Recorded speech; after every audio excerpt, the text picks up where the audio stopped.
Return द्या थोडा प्रतिध्वनी आला पाहिजे रिटर्न द्या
धन्य माता पिता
पांडुरंगा करू प्रथम नमन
चरणा अहो स्वामी तुकया देवा या वेळेत करावा भेर आपुलिया हिता जो असे जागता धन्य माता पिता तयाची या कुळी कन्या पुत्र होती जे सात्विक तयाचा हरिक वाटे देवा गीता भागवत करीती श्रवण गीता भागवत करीती श्रवण अखंड चिंतन विठोबाचे कुळी कन्यापुत्र होती जे सात्विक तयाचा हरिक वाटे देवा तुका म्हणे मज घडो त्यांची सेवा परी माझ्या दैवा पार नाही कुळी कन्यापुत्र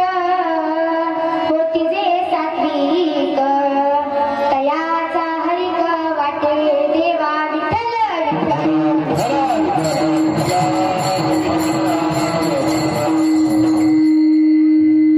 प्रस्तुत प्राप्त प्रसंगी प्राप्त स्थळी प्राप्त वेळी कीर्तन रूपी सेवेकरता घेतलेला अभंग अखिल कोट ब्रह्मांड नायक पंढरीशी पांडुरंग परमात्म्याचे लाडके लढीवाळ भक्त शिवाय वारकरी संप्रदायाचा कळस असणारे नवे नवे तर ज्यांनी हे हिंदवी स्वराज्य निर्माण केले असे असणारे छत्रपती शिवाजी राजे यांना देखील उपदेश करणारे की राजा आमच्या गळ्यामध्ये माळ आणि हातामध्ये टाळ हा आमचा परमार्थ आहे काय आमच्या गळ्यामध्ये माळ आणि हातामध्ये टाळ हा आमचा परमार्थ आहे परंतु तुमच्या हातामध्ये तलवार आणि ढाल हा तुमचा परमार्थ आहे असा उपदेश करणारे जगद्गुरु तुकोबाराय यांचा 4 चरणाचा उत्कृष्ट असा अभंग आज आपण कीर्तन रूपी सेवेकरता घेतलेला आहे विठ्ठल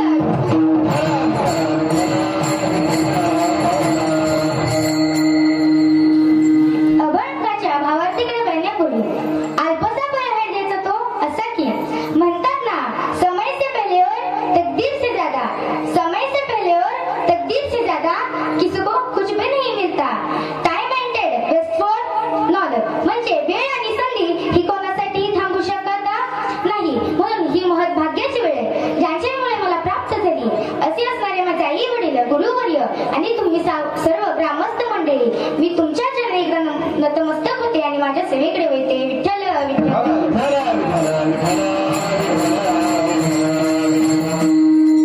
आपुलिया हिता जो असे जागता धन्य माता पिता तयाची या कुळी कन्यापुत्र होती जे सात्विक तयाचा हरिक वाटे देवा अभंगाचा सरळ सरळ भावार्थ असा आहे की जो आपल्या हिताच्या ठिकाणी जागा आहे तो धन्य आहे व त्याचे आई वडील सुद्धा धन्य आहे व या धन्य माता पित्यांच्या पोटी सात्विक कुळात पुत्र किंवा कन्या जन्माला येतात याचा हर्ष आणि आनंद देवाला वाटतो आता देवाला हर्ष वाटतो तर का कारण ते नित्य नेमाने गीता आणि भागवत इत्यादी ग्रंथांचं श्रवण करतात म्हणून अशांची सेवा माझ्या वाटीला आली हे मी माझं परम भाग्य समजतो असे तुकाराम महाराज या अभंगात सांगतात विठ्ठल विठ्ठल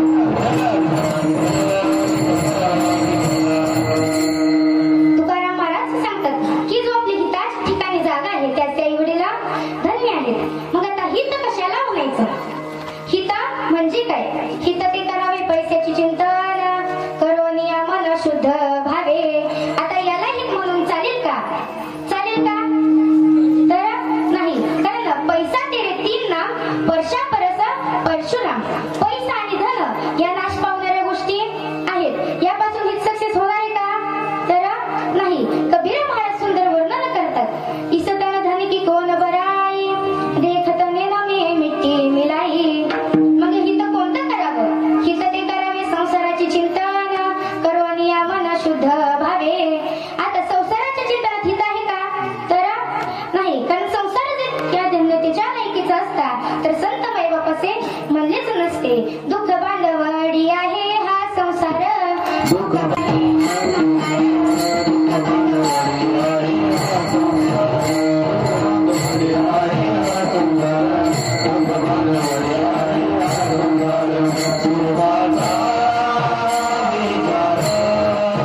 Hare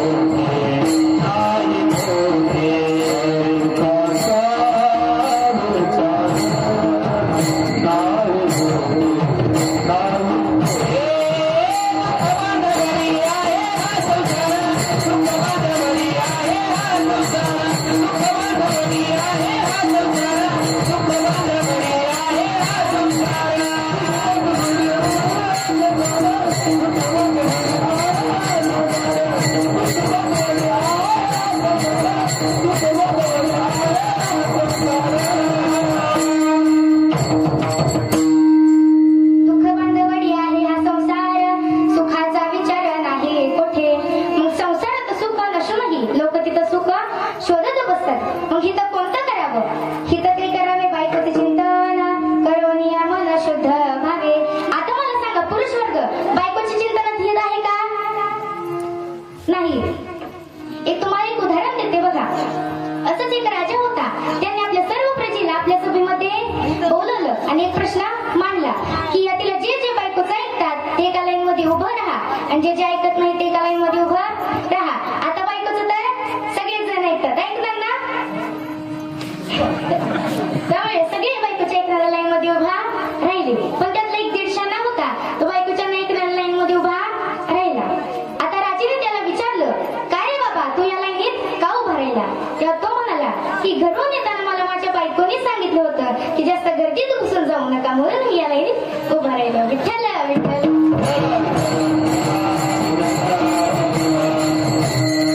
आता मला सांगा, याने बायकोच्या नाही ऐकण्याचं पाप केलं होतं का? तर नाही. म्हणून म्हणजे इथं बायकोच्या चिंतनात नाही, पैशाच्या चिंतनात नाही, संसाराच्या चिंतनात नाही, ते हित फक्त आणि फक्त देवाच्या नामस्मरणात आणि चिंतनात आहे. हित ते करा,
नाचू गाऊ टाळ मृदुंग दक्षिणेकडे आमचे गाणे पश्चिमेकडे. म्हणून जर भगवंताच्या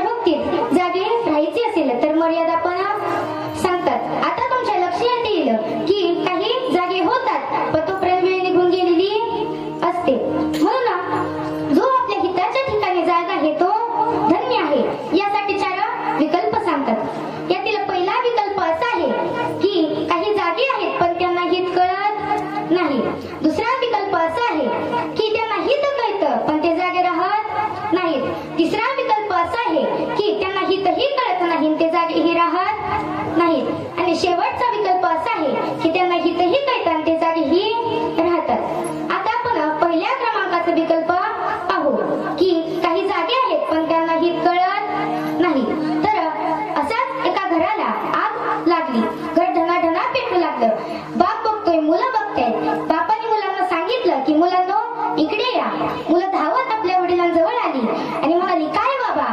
तर ती वडील म्हणाले की जा तिकडून टिकाऊ आणि खोरे घेऊन या. तेव्हा ती मुलं म्हणाली बाबा आपलं घर पेटतंय आणि तुम्ही टिकाऊ खोरे आणायला सांगताय. तेव्हा तो म्हणाला उगाच केस पांढरे झाले नाहीत. इतक्या लांबून पाणी आणस तोपर्यंत आपण काय करू, आपल्या अंगणात विहीर खोदू. आता मला सांगा त्याने तिथं किती जरी खोदलं तरी पाणी लागणार आहे का? तर नाही. आणि शक्यतो पाणी लागलं तोपर्यंत घर राहणार आहे का? तर नाही. म्हणून काही जागे आहेत पण त्यांना हित कळत नाही. विठ्ठल विठ्ठल.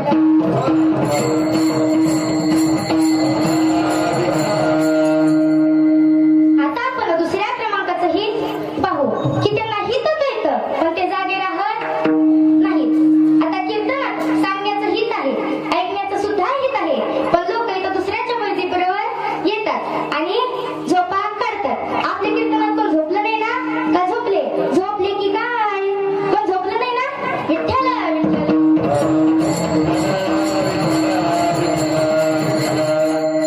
आता आपण तिसऱ्या क्रमांकाचं हित पाहू की त्यांना हितही कळत नाही, ते जागेही राहत नाहीत. उलट ते आपल्यासारख्या लोकांना धमक्या देतात की पाप म्हणजे भलताप आणि पुण्य म्हणजे धमकी.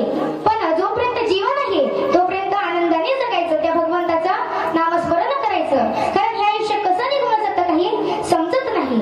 संत रामदास स्वामी सांगतात जर माणसाच्या आयुष्याच्या 100 वर्षाचं वर्गीकरण करायला गेलं ना तर प्रत्येक 10 वर्षाला वळण आहे. आणि या वळणावळणानं आयुष्य कसं निघून जातं काही समजत नाही. आणि मग परमार्थ सुद्धा कधी करावं हेही समजत नाही. संत रामदास स्वामी एका अभंगात गोड वर्णन करतात. सावधान हा शब्द कानावर पडलाय ना? डोक्यावर पण पडलाय अक्षरांच्या रूपात. संत रामदास स्वामी सांगतात सावधान सावध सावधान वाचे वदा नारायण. काळाचे हे भय काहीतरी करारी साधन. 10 वर्ष बालपण 20 वर्ष तारुण्य अंगी भरला मदन. मग तो कैसा सावधान. सावध सावधान वाचे वदा नारायण. काळाचे हे भय काहीतरी करारी साधन. आता 30 वर्षाचं ऐका. 30 वर्ष होती पिता पुत्र दार फिरती. प्रपंच लागे पाठी मग तो कैसा परमार्थी. सावध सावधान वाचे वदा नारायण. काळाचे हे भय काहीतरी करारी साधन. आता 40 वर्षाचं ऐका. 40 वर्ष झाली डोळा 40 आली. डोळ्याचं भुराळ पडली कैसी दूर आणि जवळी. सावध सावधान वाचे वदा नारायण. काळाचे हे भय काहीतरी करारी साधन. आता 40 डोळ्याला चष्मा लागतो म्हणून या डोळ्यांनी काय पाहायचे ते आताच ठरवा. पण काही लोक इतके विचित्र, चष्मा जरी लागला ना तर चष्म्याच्या वरून बघतात, इतके विचित्र. आता 50 वर्षवाल्याने ऐका. 50 वर्ष होती हलती दातांच्या पंक्ती. श्यामकेस शुभ्र होती त्यासी म्हातारा म्हणती. सावध सावधान वाचे वदा नारायण. काळाचे हे भय काहीतरी करारे साधन. 50 वर्षात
नाही. तर अशाच एका गावात एक महाराज होते. त्या महाराजांकडे भरपूर पैसा संपत्ती सर्व होतं, पण ते महाराज लग्न करत नव्हते. त्या गावातील 3-4 माणसांना प्रश्न पडायचा की हे महाराज लग्न का करत नाहीत? ह्यांच्याकडे सर्व संपत्ती आहे, ह्यांना कोण कोण मुलगी देईल? मग एक दिवस ते चौघं महाराजांच्या घरी आले आणि महाराजांना विचारलं, का हो महाराज, तुम्ही लग्न का करत नाही? आता महाराज म्हणाले, मला जर बायको दळपट्टीची मिळाली तर मी काय करू? त्यातील एक वृद्ध आजोबा म्हणाले, मग तुम्हाला बायको हवी तरी कशी? तेव्हा महाराज म्हणाले की एकदम चिकट. तेव्हा ते वृद्ध आजोबा म्हणाले, आमच्याकडे तशी आहे मुलगी. तेव्हा महाराज म्हणाले, मग ती किती हुशार आहे याचं उदाहरण तरी सांगा. तेव्हा ते वृद्ध आजोबा म्हणाले की तुम्ही सर्दी झाल्यावर काय घेता? तुम्ही काय घेता?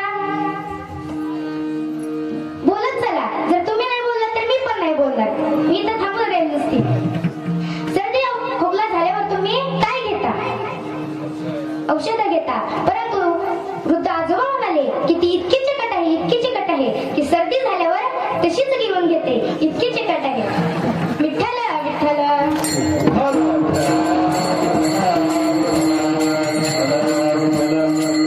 आता महाराज म्हणाले, मला मुलगी पसंत आहे.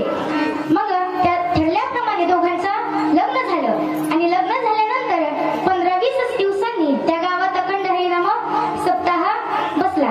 आता अखंड हरिनाम सप्ताह म्हटला की गाणारे, वाजवणारे, धुमाकूळ घालणारे यांना जावंच लागतं. महाराज उठले आणि म्हणाले आपल्या बायकोला, बायको येते का कीर्तनाला? आता बायको म्हणाली, मी काही येत नाही, तुम्हीच जावा. मग महाराज कीर्तनाला आले आणि कीर्तनात बसले ना बसले तेवढं त्यांना आठवलं की बायकोने सकाळी देवापुढे जो दिवा लावला होता तो विजवला का नाही हे पाहण्यासाठी पुन्हा बोंबलत घरी आले आणि दरवाजावर थाप टाकली. थाप टाकली तशी बायकोने दरवाजा उघडला. बायको म्हणाली, का हो, इतक्या लवकर कीर्तन संपलं का? कोणता महाराज बोलवला? तो म्हणाला, अगं कीर्तन काही संपलं नाही, तर तू जो देवापुढे सकाळी दिवा लावला होता तो विजवला का नाही हे पाहण्यासाठी मी तिथनं घरी आलो. आता बायको म्हणाली, तुम्ही काय मला इतकी येड समजता का? मी या हाताने लावला आणि या हाताने विजवला. विठ्ठल विठ्ठल.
योग्य ते संस्कार आपल्या मुलांवर केले पाहिजेत. पण आताच्या माता मौल्या मुलांवर कसे संस्कार करतात तर ऐका.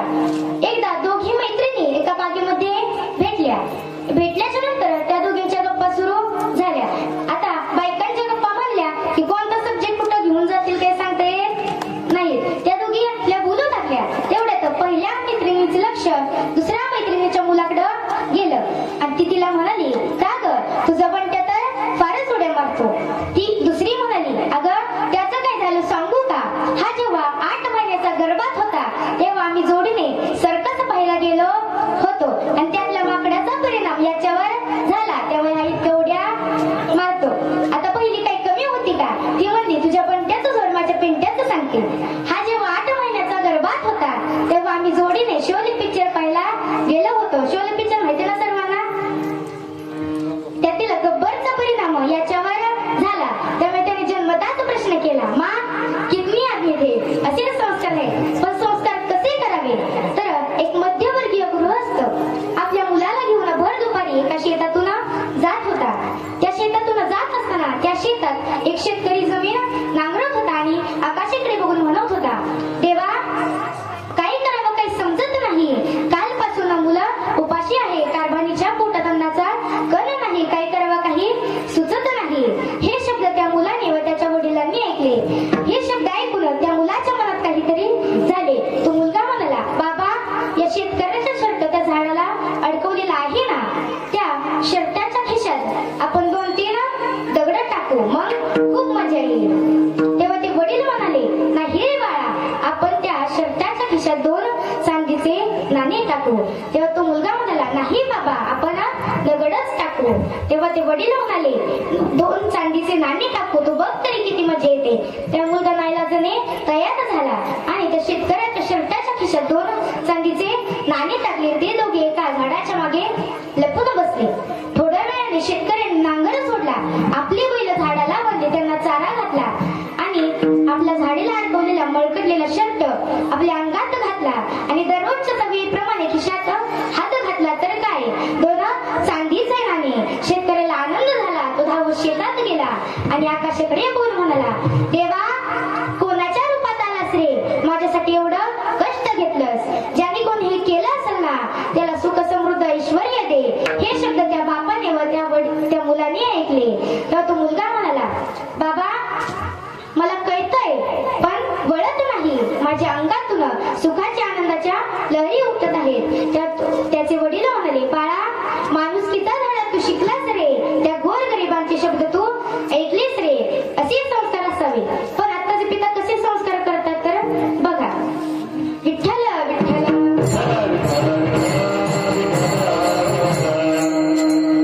एक 16 वर्षीय तरुण मुलगा पानटपरीवर गाय छाप खोत होता. तेवढ्या तिकडून त्याचा बाप आला. तेव्हा तो उठला आणि टपरीच्या मागे जाऊन लपला. तेव्हा त्याचे मित्र म्हणाले, आता कसा दिला बापाला?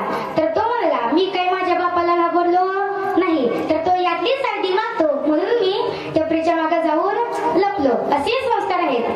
पण संस्कार कसे करावे तर माझ्या जिजाऊ मातेने आणि शहाजी राजाने शिवरायांवर केले असे संस्कार असावे. आत्ताच्या माता मुलांना भूताच्या राक्षसाच्या गोष्टी सांगतात, पण माझ्या जिजाऊ माता शिवरायांना रामाच्या, कृष्णाच्या, भीमाच्या आणि अर्जुनाच्या गोष्टी सांगायच्या. माझ्या जिजाऊची पुण्याई कशी आली हो फळाला, माझ्या जिजाऊची पुण्याई कशी आली हो फळाला, तो बापाचा बाप वाघ शिवबा जन्मला, तो बापाचा बाप वाघ शिवबा जन्मला. अन्य होती माझी जाऊची शपथ घेतली स्वराज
सुखाची मैत्रीण स्वतः उपाशी राहून आपल्याला घास भरवणारी ती आई असते. एका कवीने सुंदर वर्णन केले आहे. आई तुझ्या मूर्ती वाणी या जगात मूर्ती नाही. आई तुझ्या मूर्ती वाणी या जगात मूर्ती नाही. अनमोल जन्म दिला गाई तुझे उपकार फिटणार नाही. अनमोल जन्म दिला गाई तुझे उपकार फिटणार नाही. म्हणून मातेने पित्याने योग्य ते संस्कार आपल्या मुलांवर केले पाहिजे. पण काही मुलांचे वडील फार दारू पितात, इतके दारू पितात की त्यांना आपले घर बांधमुळं काही सुद्धा दिसत नाही. एक उदाहरण सांगते बघा. असंच एकदा आम्ही कार्यक्रमाला चाललो होतो आणि आमच्या गाडीसमोर एक माणूस वाकडा पडला. आता आम्हाला वाटलं याला काय झालं का काय. आम्ही त्याच्या जवळ गेलो, त्याला उचललं, गाडीत टाकलं आणि हॉस्पिटलमध्ये घेऊन गेलो. डॉक्टरांना सांगितलं, डॉक्टर यांना काय झालंय ते बघा, कितीही खर्च येऊ द्या, कितीही पैसे लागू द्या, पण याला बरं करा. डॉक्टरांनी त्याच्या सर्व टेस्ट केल्या, पण सर्व टेस्ट नॉर्मल आल्या. तेव्हा मी डॉक्टरांना विचारलं यांना झालं तरी काय. डॉक्टर म्हणाले यांना कोणता आजार झाला नाही. तर त्यांनी काल रात्री इतकी दारू पिली होती ती दारू अजून सुद्धा उतरली नाही. त्या नशेत त्यांनी शर्टाचं बटन पॅन्टच्या हुक मध्ये लावलं, त्यामुळे हे असे वाकडे पडले. विठ्ठल विठ्ठल. म्हणून दारूबंदी झालीच पाहिजे. क्या किया रे, क्या किया रे. तूने जीवन गमा दिया, क्या किया रे. जिसे पाना था उसको तो खो दिया रे. जिसे पाना था उसको तो खो दिया रे. जिसे पाना था उसको तो खो दिया. अमृत छोड़ा पीता है शराब रे. भगवान के नाम से मुँह मोड़ लिया. अमृत छोड़ा पीता है शराब रे. भगवान के नाम से मुँह मोड़ लिया. क्या किया रे.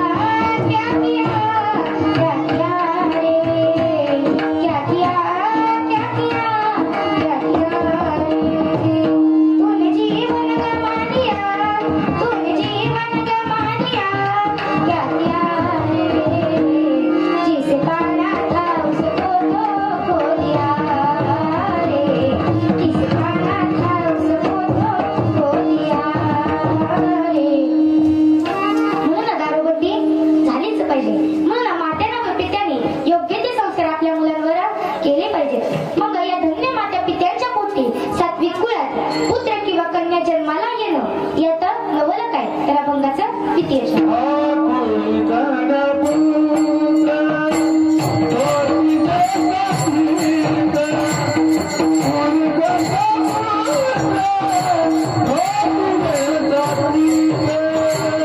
Oh,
तिला म्हणाला, तू जरी माझी नसलीस तरी तू माझीच आहेस, कारण तू या भारतात राहतेस आणि भारत माझा देश आहे. मुलीचे आई वडील धन्य होते. त्यांनी तिच्यावर सात्विक संस्कार केले होते. मुलीने खतरनाक उत्तर दिलं, दादा, तू जरी मला तुझी बहीण मानत नसलास ना तरी मी तुझी बहीणच आहे, कारण तू या भारतात राहतोस आणि सारे भारतीय माझे बांधव आहेत. म्हणून पहिला क्रमांक कन्येला. विठ्ठल विठ्ठल. अजून एक उदाहरण देते बघा. एक कॉलेज कुमार आपल्या आवडत्या मैत्रिणीला गुलाबाचं फुल घेण्याकरता एका मार्केटमध्ये गेला, पण त्याचं बॅड लक की त्याला गुलाबाचं फुल काही भेटलं नाही. त्यामुळे त्याने कमळाचं फुल घेतलं आणि आपल्या मैत्रिणी समोर गेला आणि तिच्या हातात ते कमळाचं फुल दिलं. मुलीने मागे पुढे न पाहता एक जोरात लावून दिली. तर तो म्हणाला, दीदी, अगं मी तुला त्या भावनीतून दिलं नव्हतं, तर मी भाजपचा प्रसार करतो म्हणून तुला दिलं होतं. मुलीवर तिच्या आई वडिलांनी सात्विक संस्कार केले होते. ती म्हणाली, दादा, तू तरी कशाला एवढा पुढचा विचार करतो, मी काँग्रेसचा प्रचार करते म्हणून एका लावून दिली. म्हणून पहिला क्रमांक कन्येला. विठ्ठल विठ्ठल.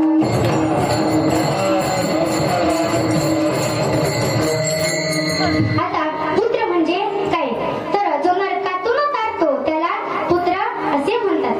पण आत्ताची मुलं जर बघायची झाली तर कशी, इतकी चॅप्टर की ती मोठ्या माणसाला देखील फसवतील, इतकी चॅप्टर. तुम्हाला एक उदाहरण देते बघा. एका शाळेत एका शिक्षिकेने एका मुलाला सांगितले की तू उद्या येताना इंग्लिशचे 5 शब्द पाठ करून ये. मुलगा म्हणाला, बरं मी ठीक आहे, उद्या इंग्लिशचे 5 शब्द पाठ करून येतो. मुलगा आपल्या घरी गेला. घरी गेल्याच्या नंतर त्याने आपला पूर्ण अभ्यास पूर्ण केला आणि आपल्या आईजवळ गेला. त्याच्या आई चपात्या लाटत होती. तो आईला म्हणाला, आई, अगं आई, मला एक शब्द इंग्लिशचा सांग ना. आता आई म्हणाली, लाटण्यास फेकून मारी. मग तो आपल्या वडिलांजवळ गेला आणि आपल्या वडिलांना म्हणाला, बाबा, मला एक शब्द इंग्लिशचा सांगा ना. आता त्याचे बाबा काय म्हणाले, बुटच फेकून मारीन. तो म्हणाला, पहिला शब्द झाला लाटणं फेकून मारीन आणि दुसरा शब्द झाला बूट फेकून मारीन. मग तो आपल्या बहिणीकडे टेरेसवर गेला आणि आपल्या बहिणीला विचारलं, दीदी, मला एक इंग्लिशचा शब्द सांग ना. ती हेडफोन लावून गाणी ऐकत होती. तिला आवाज गेला नाही, पण ती आपल्याच नादात होती. तेरा नाम लिया तुझे याद किया, तेरा नाम लिया तुझे याद किया. तिसरा शब्द, तो म्हणाला, तिसरा शब्द झाला तेरा नाम लिया तुझे याद किया. मग तो टेरेस वरून खाली येत असताना तो म्हणाला, आता कोणता शब्द घ्यावा. तर तिथून एक भंगारवाला चालला होता. तो जोरात ओरडला, भंगारवाले. आता तो म्हणाला, चौथा शब्द झाला भंगारवाले.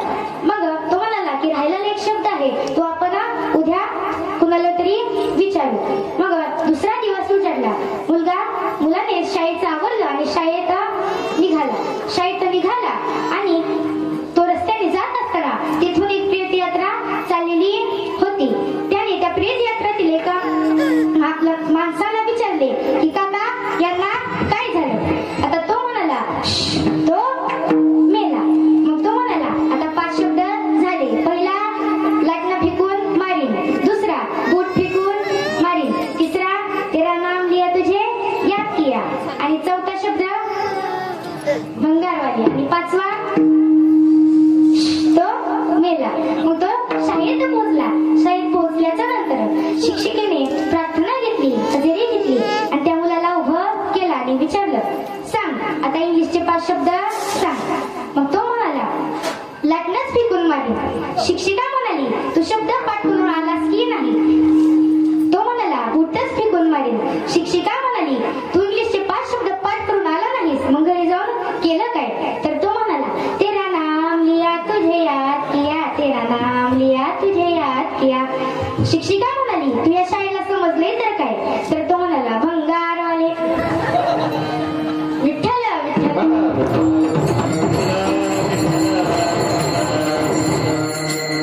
शिक्षिका म्हणाली, चल तुला प्रिन्सिपल सरांकडे नेते. तर तो म्हणाला, तो मेला. विठ्ठल विठ्ठल.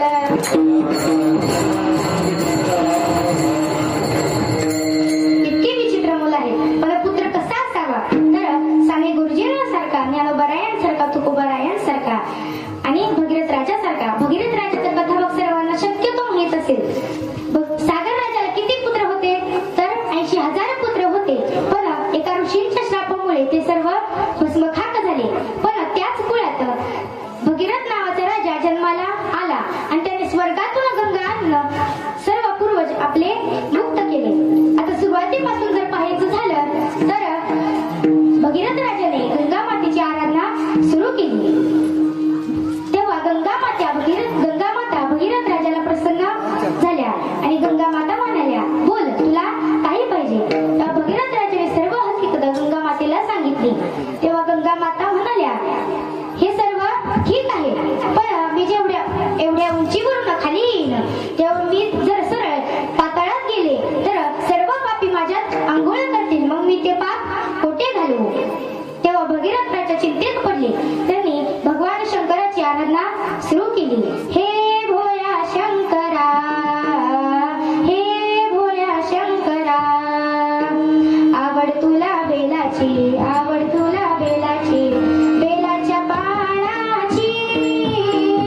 हे भोळ्या शंकरा, हे भोळ्या शंकरा. तेव्हा भगवान शंकर भगीरथ राजाला प्रसन्न झाले. तेव्हा भगीरथ राजाने सर्व झालेला कथाभाग भगवान शंकरांना सांगितला. तेव्हा भगवान शंकर म्हणाले की श्री विष्णूच्या चरणातून आलेली गंगा मी माझ्या माथ्यावर धारण करायला तयार आहे. मग पुन्हा भगीरथ राजा गंगा मातेजवळ गेला आणि गंगा मातेला म्हणाला, तुम्ही म्हणताय ना की तुम्ही जेव्हा मी एवढ्या उंचीवरून खाली येईन तेव्हा माझा वेग कोण अडविल, तर तुमचा वेग भगवान शंकर अडवतील. तेव्हा गंगा माता पृथ्वीवर येण्यास तयार झाल्या.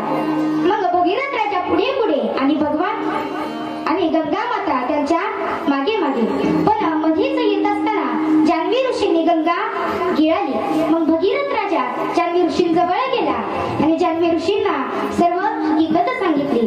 तेव्हा जान्हवी ऋषींनी आपली मांडी कापून गंगा परत केली व ज्या ठिकाणी भगीरथ राजाचे पूर्वज भस्म झाले होते त्या ठिकाणी गंगा जाऊन स्पर्श केले. त्यामुळे भगीरथ राजाचे सर्व पूर्वज हे पाप मुक्त झाले.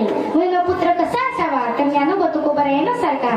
म्हणून या धन्य माता पित्यांच्या पोटी सात्विक कुळात कन्या किंवा पुत्र जन्माला येतात.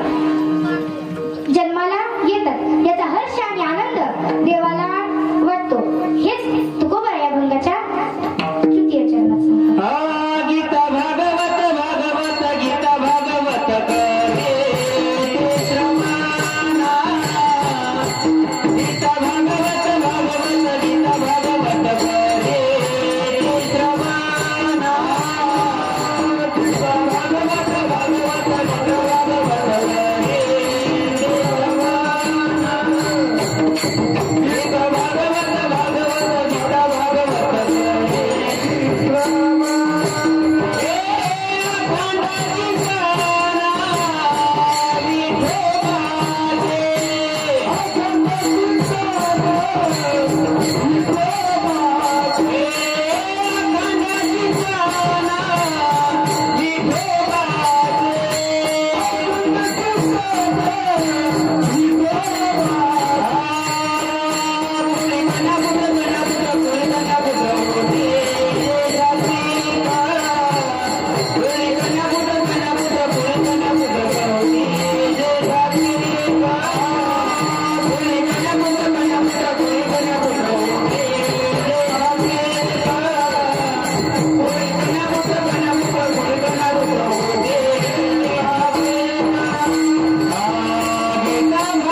विठ्ठल विठ्ठल.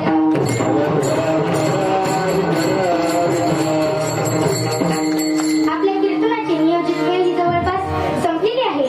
पण शेवटी जाता जाता तुम्ही माझ्या कीर्तनातून काही जरी घेऊन गेला नाही ना, तर एक गोष्ट मात्र नक्की घेऊन जा. माझ्या वडिलांच्या वयाच्या व्यक्ती या ठिकाणी उपस्थित आहे. माझी एक तुम्हाला विनंती आहे की तुम्ही तुमच्या ज्या मुलीला तर हाताच्या पोटाप्रमाणे जपलं, आपल्या त्या काळजाच्या तुकड्याला परक्याच्या हातात देण्याआधी त्या घरची संपत्ती पाहू नका, तर त्या घरचे संस्कार पहा.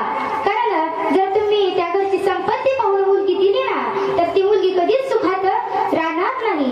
एक सत्य घटना आहे, एका क्षणात तुम्हाला सांगून जाईल. पण हे कोणत्या कथेतील किंवा पुराणातील नाही, तर सत्य घटना आहे. एका गावात एक सुखी कुटुंब राहत होतं. आई वडिलांनी 8 वर्षाची चिमुरडी चैताली, पण कोणत्या तरी आजाराने चैतालीची आई ही गतप्राण झाली. दादांनो, ती चैताली आणि तिचे वडील एकटे पडले. ती चिमुरडी चैताली 8 वर्षाची होती. दादांनो, ती 8 वर्षाची चैताली आपल्या आईची आठवण काढून खूप रडायची. तिला बघून तिचे वडील देखील रडायचे. पण आपल्या चैतालीला आपली सावत्र आई खूप त्रास देईल म्हणून तिच्या वडिलांनी दुसरं लग्न करण्याचं टाळलं. ती 8 वर्षाची चिमुरडी चैताली दररोज आपल्या वडिलांसाठी चपात्या करायची. त्याचे चैतालीचे वडील आपल्या चैतालीच्या हातच्या जळक्या चपात्या सुद्धा आवडीने खायचे. पण हळूहळू चैताली मोठी होऊ लागली. चैताली 10वीला गेली. त्या गावातील लोक म्हणू लागले, अरे रामा, आता तुझ्या चैतालीचं लग्न कर. चैताली मोठी झालीये. लग्नाचा विचार जरी केला ना, तरी दोघं मायबाप खूप रडायचे. पण चैतालीचं कल्याण व्हावं म्हणून चैतालीच्या वडिलांनी एक श्रीमंत घरानं पाहिलं. उद्या चैतालीचं लग्न होतं. लग्नाच्या आदल्या दिवशीची रात्र होती. सर्वांनी जेवणे केली आणि झोपायला गेले. पण तो बाप मात्र एका उशीचं डोकं घालून खूप रडत होता. तेवढ्यात चैताली जेवणाचं ताट घेऊन आपल्या वडिलांजवळ आली आणि आपल्या वडिलांना म्हणाली, बाबा, अहो बाबा, मी गेल्यानंतर तुम्ही रडू नका.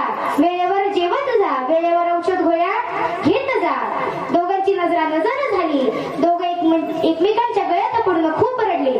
दादा, उद्या चैतालीचं लग्न होतं. चैतालीच्या लग्नाचा दिवस उजाडला आणि चैतालीचं लग्न झालं. चैताली सासरला निघाली. पण त्या बापाने रडावी तरी कसं? एरवी जर पुरुष रडू लागला तर लोक नावं ठेवतात की पुरुषांसारखा पुरुष बायकांसारखा रडतो. पण सोपं आहे का?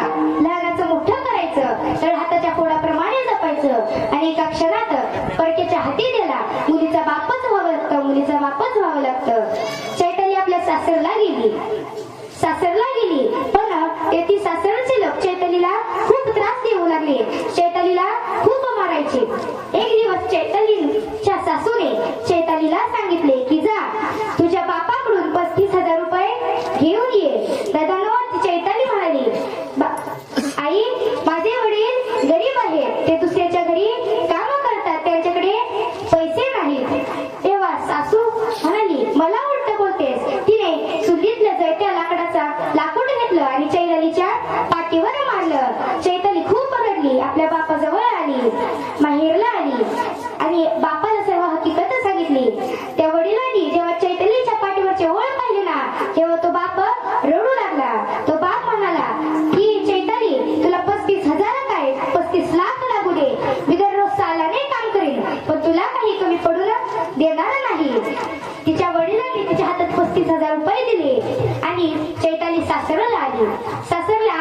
आणि सासूच्या हातात 35,000 रुपये दिले. पुन्हा आणखी थोड्या दिवसांनी पुन्हा सासूने सांगितले की जा चैताली, तुझ्या बापाकडून 50,000 रुपये घेऊन ये. आता मात्र चैताली म्हणाली, आई, आता तरी माझ्या वडिलांकडे पैसे मागू नका. माझे वडील सालाने काम करतायत, त्यांच्याकडे पैसे नाहीत.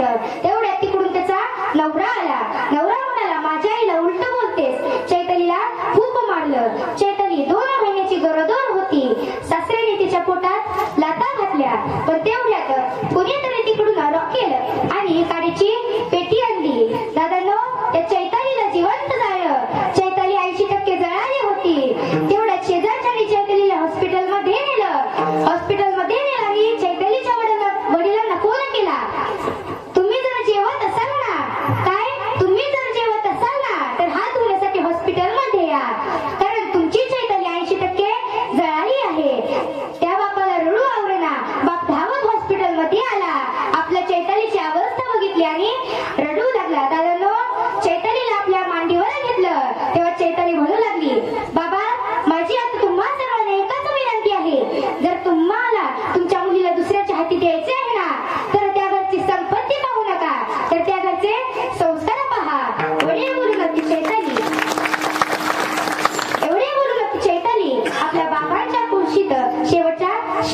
घेतला, म्हणून शेवटी जाता जाता तुम्ही माझ्या कीर्तनातून काही जरी घेऊन गेला नाही ना, तरी एवढी एक गोष्ट मात्र लक्षात नक्की घेऊन जा. म्हणून आई वडिलांची सेवा करा, भगवंताची सेवा करा, गायीची सेवा करा आणि आपल्या धर्मासाठी जागा. जर माझ्या मुखातून एखादा चुकीचा शब्द निघाला असेल तर ते माझ्या वाणीचे दोष म्हणून मला माफ करा. ज्यांना एक मुलगी असेल त्यांनी दुसरी समजून माफ करा, ज्यांना दोन असतील त्यांनी तिसरी समजून माफ करा, ज्यांना तीन असतील त्यांनी चौथी समजून माफ करा आणि ज्यांना मुलगी नाही त्यांनी मला दत्त